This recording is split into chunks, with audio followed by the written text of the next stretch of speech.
This is a very high quality rack for the price paid. We transport our bikes with some regularity, but not enough to justify a $500 Yakima or Thule. This Swagman fits the bill for us, and is a good value for how we use it. The build quality is very good, especially for the price paid.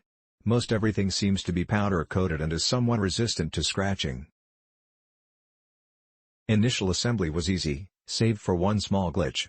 The vertical bar has a square tube receiver into which the hitch bar slides, and is then retained with two set bolts. This receiver tube had a large piece of weld slag at the back which was preventing the hitch bar from fully inserting. After pondering my options, I elected to take the cutoff wheel on my Dremel and make a small notch in the hitch bar to allow for that weld slag. Once this was solved, the rest of the assembly was fine. Apparently constructed of relatively lightweight 1/4 square tube, the rack does have a bit of give when you load bikes and pull on it to check that it's secure. It has more give than I'd like, but it's probably sufficient for the task. Being more sturdy would add either weight or cost, or possibly both. I appreciate the threaded safety pinhole in the hitch tube, and the large bolt to retain the unit in the vehicle's hitch.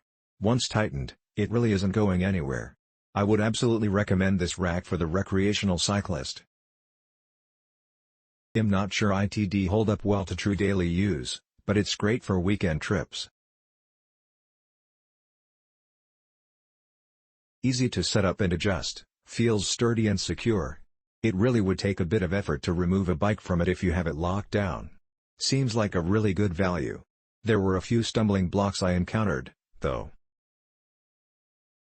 First, the locking hitch pin that Swagman sells is a bit expensive, compared to other locking pins you can find.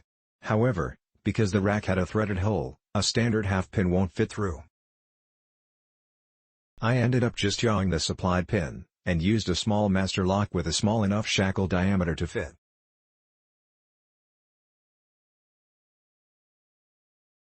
Probably not as secure as the proprietary locking pin, but it should be enough to dissuade anyone looking for a quick grab and go. Speaking of shackle diameter, it was a bit of a challenge to find the perfect locks to use on the bars. Your typical master lock is about 7 mm, which is too big, and 5 mm was small enough that you could still pull the trigger and move the bar up with ease. In the end I found the Master Lock 141T set of 2 locks, keyed alike, with a 6 mm shackle was the best fit. The shackle is just small enough to fit through the hole, but thick enough to keep the trigger secure. So the TLDR, but a lock with a 6 mm diameter shackle to secure your bikes. Awesome for 2 stretched beach cruisers on a Toyota Tundra with a shell. Sturdy, roomy and easy. I highly recommend the anti-wobble hitch pin with this purchase. Click link in description for more reviews.